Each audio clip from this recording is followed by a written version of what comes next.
सा एरर की बात कर लेते हैं। क्या छोटे छोटे एरर्स आते हैं जिसको हम रिमूव कर सकते हैं मॉक पोल के दौरान। अगर कोई इस तरह के एरर आते हैं, सबसे पहले मैं शुरू करता हूं। अगर आप मॉक पोल शुरू कर रहे हैं और आपने बैलेट बटन दबाया और यहाँ पे इनवैलिड लिख के आ रहा है, आप देखिए इनवैलिड लिख के आ रहा है। इनवैलिड कब लिख के आता है? जैसा कि मैंने पहले भी आपको बताया था कि अगर कोई मतदान समाप्त हुआ है तो रिजल्ट नहीं देखा गया है, और रिजल्ट देखा गया है तो क्लियर नहीं किया है, मतलब क्लोज रिजल्ट क्लियर क्लॉकवाइज करने में कोई एक प्रक्रिया छूट गई है, इसमें व्यतिक्रम हुआ है, ये पूरा प्रोसेस पूरा नहीं हुआ है। तो हम क्या करेंगे, हम CRC करेंगे। हमने सपोज क्लोज देख लिया है, रिजल्ट देख लिया है, क्लियर नहीं किया है, तो हम अगर ये क्लियर बटन दबाते हैं तो ये प्रक्रिया छूटी हुई थी। अगर ये डिलीटिंग पोल्ड वोट्स, अगर ये क्लियर की प्रक्रिया पूरी हो जाती है, हमारा CRC कंप्लीट हो जाता है, तो अब इनवैलिड नहीं आएगा। मैंने आपको सिर्फ इसलिए दिखाया कि सुबह सुबह मॉक पोल में समय, आप उस समय अगर ये इनवैलिड आया तो कोई घबराने की बात नहीं है, जल्दबाजी में CRC की प्रक्रिया छूट गई है। तो इनवैलिड आने पे क्या करना है, CRC करना है। अब आप देख सकते हैं हम बैलेट यूनिट हमने दबाया और वीवीपैट नॉट कनेक्टेड लिख के आ रहा है, वीवीपैट नॉट कनेक्टेड लिख के आ रहा है। इसका मतलब ये हुआ कि हमने जो वर्किंग मोड था यहाँ पे, इसको ऑन नहीं किया और कंट्रोल यूनिट ऑन कर दिया। इसको वर्किंग पोजीशन में नहीं लाए और इसको ऑन कर दिया। ये वीवीपैट को डिस्कवर नहीं कर पाया कंट्रोल यूनिट। तो अब क्या करेंगे, और ध्यान रखिएगा कि अगर इसको आप अभी ऑन भी कर देते हैं तो भी ये ठीक नहीं होगा।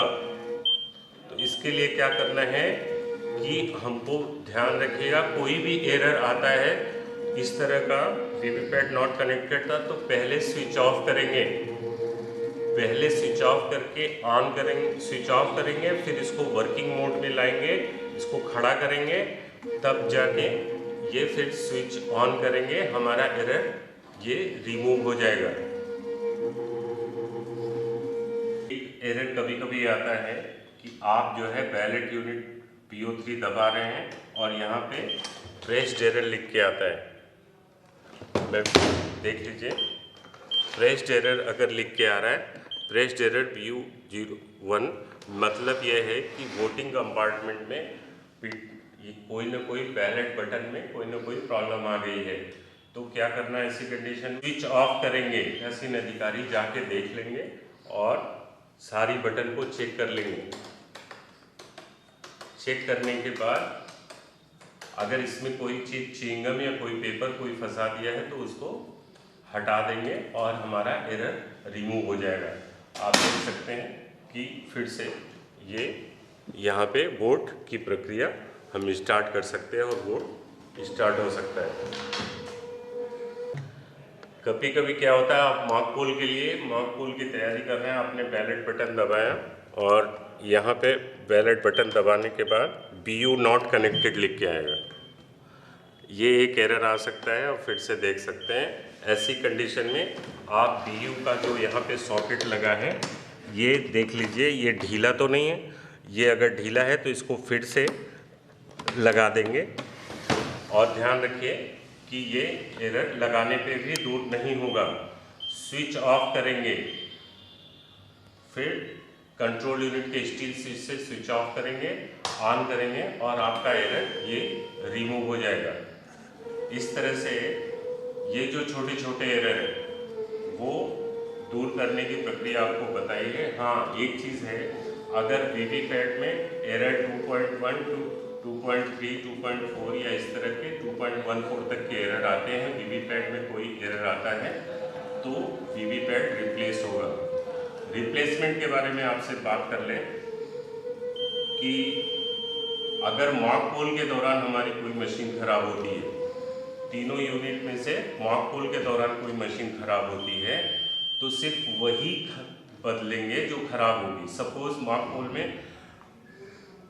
कंट्रोल यूनिट अगर खराब होती तो सिर्फ कंट्रोल यूनिट बदलेंगे, बैलेट यूनिट खराब होती तो सिर्फ BU बदलेंगे, या वीवीपैट खराब होता है तो सिर्फ वीवीपैट बदलेंगे। लेकिन वास्तविक मतदान के दौरान अगर बैलेट यूनिट और